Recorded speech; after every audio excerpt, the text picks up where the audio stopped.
miskin sekali. Jadi selama ini banyak masih ditemukan yang begitu. Masih banyak. Jadi orang yang mestinya berhak dia mendapatkan kartu jaminan kesehatan, akan tetapi dia tidak memiliki. Oke. Apa yang dilakukan oleh Teh Popi? Saya bantu dia dari mulai bikin SKTM. Berarti Teh Popi berhubungan dengan kelurahan? Iya, sama kelurahan, kecamatan, bahkan sampai ke Disduk Capil, ke Dinsos. Iya. Nah, kendala atau memang rata berhasil yang begitu? Alhamdulillah berhasil. Alhamdulillah. Oke, itu ya. Iya. Terus apa lagi yang paling diingat itu yang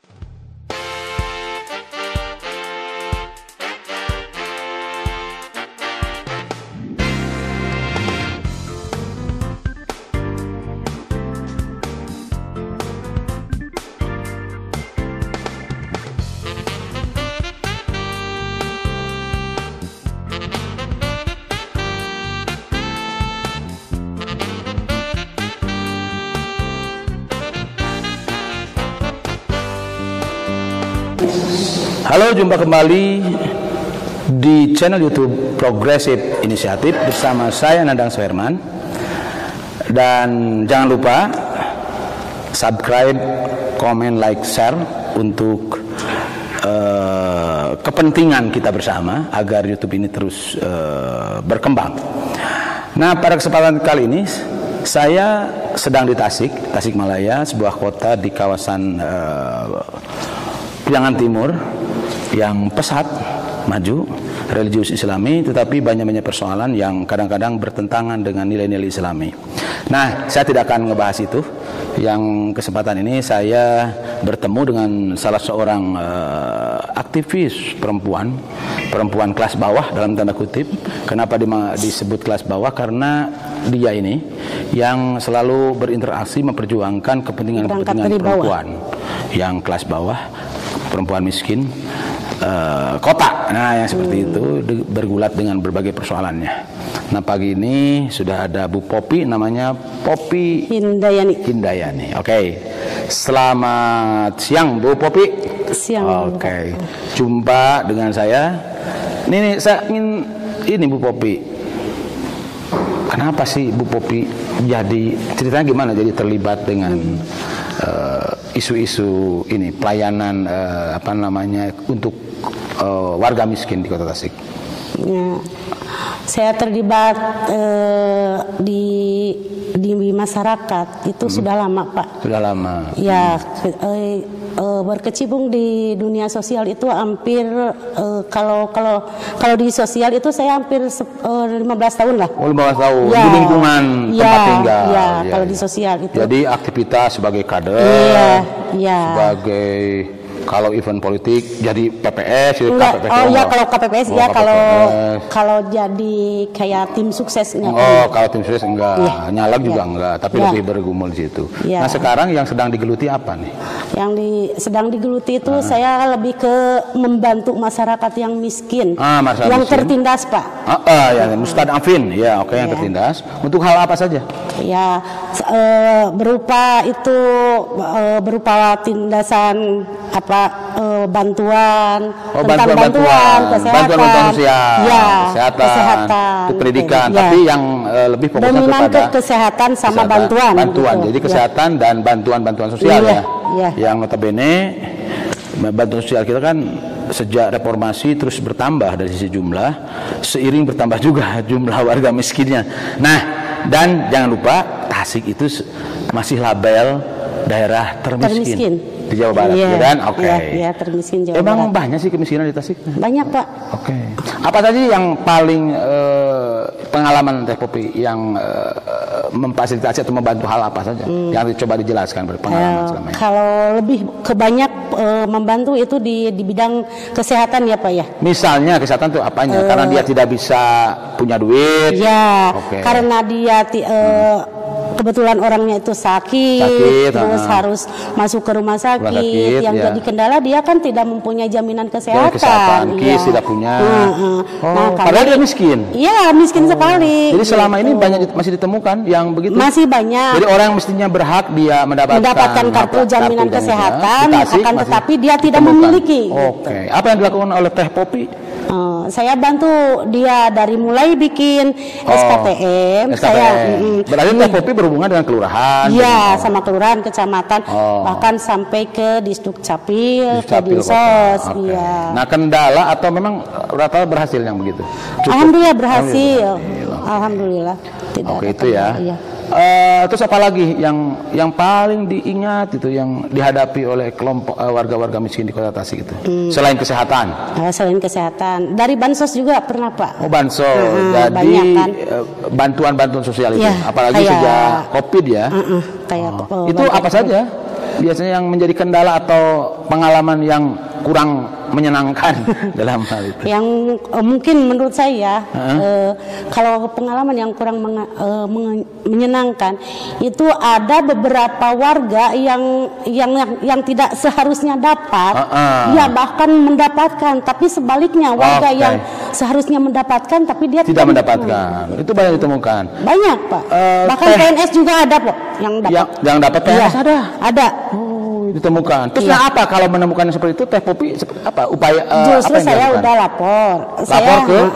Saya ngomong dulu ke pihak pengurus setempat ya, ke Pak RT. Pak RT-nya, Dia kan bilangnya, nah itu mah kan korban COVID. Iya sih COVID, tapi kan yang namanya PNS itu kan tidak ada surutnya, tetap kan dia dapat gaji.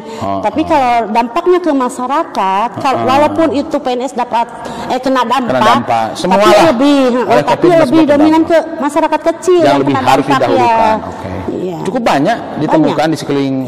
Nah, Teh Popi sendiri sekarang ini dengan teman-teman atau berhimpun dalam organisasi itu apa nih? Bukan saya sendiri, saya tidak bisa berjalan sendiri. Jadi dengan teman-teman banyak. Tapi saya berhimpun di organisasi SPRI. Ya, di Serikat Pejuang Rakyat Indonesia. Serikat Pejuang Rakyat Indonesia. Wah, keren ini, pejuang. Ya, bukan yang membutuhkan uang. Berjuang tapi berjuang gitu. Berjuang. Jadi sudah jadi SPRI itu organisasi rakyat lah. Rakyat. Dan dia ini organisasi nasional ya? Nasional Pak. Di Tasik ada ininya, ada strukturnya? Ada. Jadi udah berapa tahun? Sekarang udah di 20 kelurahan. 20 kelurahan. 20 kelurahan itu wilayahnya? Wilayah binaannya. Gitu. Basisnya itu. Basisnya itu. Jadi Teh Popi megang kelurahan mana? Semuanya. Kota Tasikmalaya itu ada 20 kelurahan. Awalnya berapa? Awalnya sih cuma kita ngobrol-ngobrol sharing lah kayak gini gitu, nggak punya niatan untuk dikembangkan gitu. Tapi setelahnya saya dapat informasi dari DPN ya, Dewan Pimpinan Nasional SPRI. Ya. Nah saya ditelepon sama kalau nggak salah itu Bang Rubon. Yang pertama ngajak, ikut. Mau ikut nggak di bidang sosial? Nih ada program bagus buat mengembangkan itu SPRI. Terus gitu gimana caranya? Iya, katanya gini, ada program sosial yang harus dibantu gitu. Ini programnya bagus untuk langsung nyampe ke masyarakat. Bantuan-bantuan sosial. Nah, udah berapa tahun itu? Dari tahun 2018 Pak. Jadi 3 tahun ya? 3 tahun menjelang 4 tahun 2018. Apa yang paling banyak ditemukan? Ya setelahnya terjun ke lapangan lah. Setelahnya kami tim dari SPRI Kota Tasikmalaya itu bukan cuma tinggal diam di tempat ataupun di kelurahan ataupun di sekre tidak, tapi kami mendapatkan data-data tersebut itu hasil dari kami terjun ke lapangan. Jadi langsung terjun ke bawah, menyisir di 20 kelurahan. 20 kelurahan itu, dan itu ada kader-kadernya. Ada. Rata-rata perempuan. Rata-rata perempuan. Itu biasanya teman-teman Teh Popi itu tadinya sudah aktif juga ya mungkin? Aktif. Dia aktif di kader Posyandu. Kader Posyandu, kader apa lagi? Kebanyakan Posyandu. Jadi memang ibu-ibu itu lebih cenderung concern memang di isu-isu kesehatan, dan biasanya organisasi yang sudah lama di kita itu ya Posyandu itu ya. Posyandu. Dan ini dimanfaatkanlah itu bekerja sama barangkali momen penting ya untuk memastikan terutama yang tadi bagaimana agar orang-orang yang semestinya mendapatkan haknya gitu, yang belum diperjuangkan. Iya. Berarti Teh Popi dan kawan-kawan berhubungan dengan pemerintah kota. Iya. Oke. Pengalaman berhadapan atau bertemu dengan pejabat Pemkot terutama yang itu seperti apa? Nah, untuk pertemuan dengan Pak Wali Kota, senang, selama susah. ini belum pernah ketemu, Pak. Dengan Wali Kota? Belum. Oh iya, kalau Wali Kota susah. Bahkan udah beberapa kali melayangkan surat. Ketika kami mau mengadakan kegiatan, udah beberapa kali belum pernah ada respon. Ini salah satu ciri Wali Kota yang kurang responsif terhadap inisiatif warga, di mana Teh Popi dan kawan-kawan yang tergabung dalam SPRI ingin membantu kan? Iya, juga memastikan ingin membantu masyarakat. Gitu, dan itu mestinya kewajibannya Pemkot kan? Iya. Tapi Wali Kotanya kok belum, udah 3 tahun belum pernah ketemu, aneh kan? Iya. Kecuali kalau Wali Kotanya nanti Pak Yusuf ini mau nyalon lagi, kayaknya dia akan rajin. Iya. Ya, akan rajin. Dan mudah-mudahan tapi ini menjadi catatan tebal buat teman-teman SPRI ya. Iya. Kalau dia nyalon. Iya, tebal. Karena gimana susah sekali mau mikirin masyarakat miskin. Pantesan atau masyarakat Tasik miskin yang loba Anda, dia juga kurang aware dengan inisiatif-inisiatif yang dilakukan oleh masyarakat. Oke.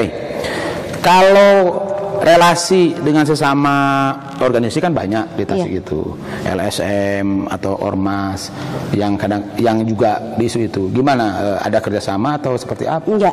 Oh enggak juga. Enggak. Jadi SPRI itu berjalan sendirinya, sendiri, Pak. Ya. Jadi mulai menemukan. Iya. Tidak ada kerjasama dengan LSM yang lain. Tetap SPRI berdiri sendiri. Gitu. Jadi yang paling sering ditemui setelah menemukan dari data-data itu, yang paling pertama ditemui itu adalah pengurus RT RW-an, terus berjenjang ke kelurahan. Iya. Terus kelurahan ke Dinsos. Iya. Karena lebih banyak ke Dinsos. Atau untuk isu kesehatan? Untuk isu kesehatan. Ke kesehatan atau ke layanan ke rumah sakit? Terlebih dahulu kita lihat dulu ke rumah pasien. Di situ sambil kita juga survei apakah ini layak mendapatkan bantuan atau tidak. Bagaimana cara menentukan ini layak atau tidak? Ibu Popi itu dipikir sendiri atau hasil ngebahas dengan kawan-kawan atau dengan diskusi dengan pejabat yang lain? Iya, gini kan kalau kemiskinan di Kota Tasikmalaya itu kan ada 11 versi ya. Kalau menurut verifikasi data, ada 11 kriteria lah, ada 11 kriteria kemiskinan. Tapi ketika kami ada pengaduan masyarakat yang kata beliau misalkan ada yang nelpon, Bu ini ada warga miskin, ya kata Bapak warga miskin, tapi saya lihat dulu apakah itu layak atau tidak. Turun memverifikasi ke rumahnya. Selain orang Dinsos yang memverifikasi, selain RT dan RW yang memverifikasi, tetap saya juga ingin lihat dulu apakah dan kawan-kawan SPRI ikut. Dan itu didiskusikan. Ya, baru biasanya punya kesamaan tentang wilayah atau sering berbeda? Alhamdulillah punya kesamaan. Jadi bisa lebih objektif ya. Nah kalau menurut Teh Popi, ya pengalaman ini cukup banyak enggak yang kurang tepat sasaran itu? Banyak sih, Pak. Apa yang dilakukan oleh Pemkot sepengetahuan Teh Popi? Apakah ada upaya yang sistematis yang dia progresif terus untuk memperbaiki itu atau gimana? Atau selalu alasannya terkendala anggaran? Emang terkendalanya anggaran. Tapi selama ini, selama saya masuk di sosial ya Pak ya, selama masuk di sosial itu yang namanya pemutahiran itu belum pernah diadakan. Pemutahiran data belum pernah diadakan menurut Bu Popi. Soalnya gini, pernah ketika di kelurahan itu ada muskal musalah. Saya pernah ngajuin ke Karang Taruna, tolong bahas yang namanya pemutahiran data. Ada peserta rapat tersebut, dia mengatakan kalau pemutahiran data bukan haknya di Muskel, tapi kan data itu semua berawal dari kelurahan. Iya, dari kelurahan, dari Muskel. Regulasi bahwa data disepakati terutama untuk menentukan sasaran itu adalah hasil musyawarah. Iya, dari Muskel kan mungkin diangkat ke tingkat kecamatan. Oh gitu. Jadi pengalamannya itu yang menurut Bu Popi ternyata praktek yang terjadi seperti itu. Sementara kalau kita dengar pidato-pidato pejabatnya itu sepertinya itu fine-fine saja, itu musyawarah dan macam-macam, itu kan. Nah, menurut Teh Popi dan kawan-kawan, yang paling susah atau yang paling ini berhadapan kan gini, mungkin Teh Popi juga upayanya tidak hanya langsung itu, suka ada minta bantuan anggota dewan? Ya kalau di bidang kesehatan ataupun di bidang apa ya, kayaknya saya belum pernah minta bantuan Pak. Ya, saya berjalan aja sendiri, sesuai dengan kronologisnya itu sekemampuan saya lah gitu. Oke. Ya. Belum, saya belum pernah minta bantuan. Cuma mungkin kebalikannya, justru dewan lah yang minta tolong. Seperti saya. Apa tuh? Gini, Bu, ini ada pasien nih. Iya, Bu, ini pasien kronologisnya seperti ini, seperti ini. Kenapa Bapak kan anggota dewan, kok minta tolong ke saya? Oh, digituin. Nah, itu gimana respon anggota dewan tuh? Dia mungkin karena dia udah percaya sama saya. Ya, saya mau percaya aja lah sama Teh Popi, gimana gitu. Oh, begitu. Ini satu pengalaman yang cukup menarik, di mana sebetulnya karena Teh Popi dan kawan-kawan bekerja langsung di basis, dan tadi tuh kerelawanan yang penting itu ya, sehingga ini menjadi prototip model ya, model baru untuk memberikan membantu masyarakat miskin. Oke, sepengetahuan Teh Popi, respon yang sering muncul dari Pemkot, apakah bisa kendala, apakah yang diharapkan dari teman-teman Teh Popi, sikap Pemkot terkait dengan hasil lapangan itu seperti apa? Dengan kendala-kendala yang dihadapi, apa yang diharapkan dari Pemkotnya? Iya, yang diharapkan dari kami semua ya Pak, supaya pemerintahan di Kota Tasikmalaya itu bisa mengalokasikan anggaran untuk pemutahiran data DTKS. Oh, pertama pemutahiran data. Ya, terutama itu bukan minta untuk gaji, bukan minta untuk apa-apa. Yang penting saya mah minta untuk pemutahiran data kakak miskin itu. Oke, ada pemutahiran data yang rutin. Iya, rutin diadakan mau setahun sekali. Nah, kalau di regulasinya sekarang itu harus setiap bulan bahkan. Oh, gitu. Yang tadinya setahun 2 kali, sekarang ini harus setiap bulan setelah ada pergantian Kemensos yang baru ya. Gitu. Nah, Bu Popi, dana selama ini untuk aktivitas itu dari mana sih? Ya uang saku sendiri Pak. Uang saku sendiri? Iya. Apa yang di rumah tidak teriak-teriak tuh, si ibu ini gimana?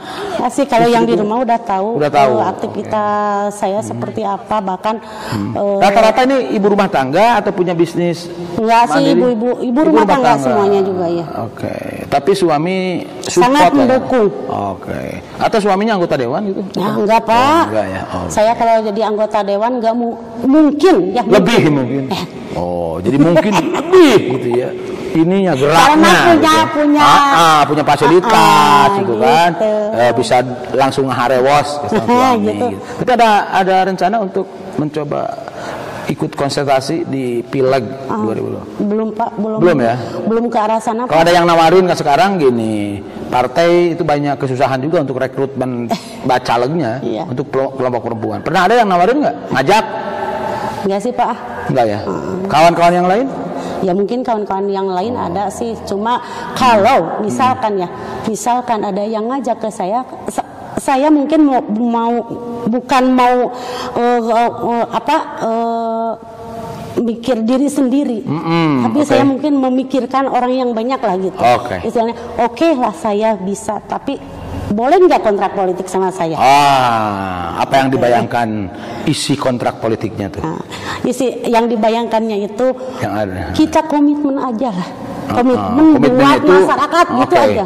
Bisa dirinci 1, 2 apa-apa saja tuh. Nah, yang ke satu, tolong seandainya ya Pak ya, ini berandai-andai, seandainya ada anggota dewan misalkan yang mau ngajak, lah saya komitmen mau, dengan catatan dia dia jangan cuma pingin suaranya aja, tapi ada timbal jasanya. Maksudnya bukan pingin digaji, tapi tolong fasilitasi. Jangan mengkhianati, terus harus support terhadap. Jangan sampai kayak sekarang kan kebanyakan kita yang di bawah didosok-dosok, ternyata yang udah di atas lupa. Jangan sampai gitu, Pak. Nah, ini penting, pesan penting dari Teh Popi dan kawan-kawan yang tergabung dalam SPRP, Serikat Perjuangan Rakyat Indonesia, yang concern membantu warga miskin di Kota Tasik yang sudah ada 20 pengurus kelurahan. Di situ ada dari satu kelurahan 5 orang. 5 orang. Jadi ada jaringannya, ada teman-temannya yang tugasnya kebiasaan, bukan tugas, yang hobinya membantu masyarakat miskin. Nah, mudah-mudahan saja ini didengar oleh Wali Kota Tasik, DPRD, dan kelompok stakeholder yang lainnya, bahwa kita harus support terhadap apa yang dilakukan oleh Teh Popi dan kawan-kawan melalui SPR ini. Oke, terima kasih Teh Popi. Enggak, ini Pak, ada satu hal. Ada. Ini buat pemangku-pemangku kebijakan. Pemangku-pemangku kebijakan. Tolong perhatikan orang yang warga miskin yang khusus untuk berobat ke luar wilayah Tasik. Wilayah Tasik itu perhatikan, dibikinlah atau ditaruhlah pemerintah setempat ini yang dari kota menyediakan rumah singgah, Pak. Rumah singgah terutama khusus untuk menampung para pengantar. Bagian dari anggota keluarganya yang notabene kalau misalkan berobat ke Bandung, cuma kan kalau biaya makan yang nunggu karena kita tahu kalau di rumah sakit kalau tidak ditunggu kasihan juga padahal itu ada tugas kesehatan. Kalau menunggu nih Pak Yusuf harus dicatat nih, anggota dewan harus dicatat nih, rumah singgah cuma Tasik aja Pak, hanya Tasik aja yang belum ada rumah singgah. Kabupaten sudah ada, Karawang Dengklok udah pada ada lah. Basis SPRI udah ada banyak Pak di Bandung. Basis SPRI. Terima kasih Teh Popi. Mudah-mudahan ini dengar, dan kita langsung saja, jangan lupa subscribe, comment, like, and share terhadap channel ini. Saya undur diri, Nanda Suherman. Terima kasih. Wassalam.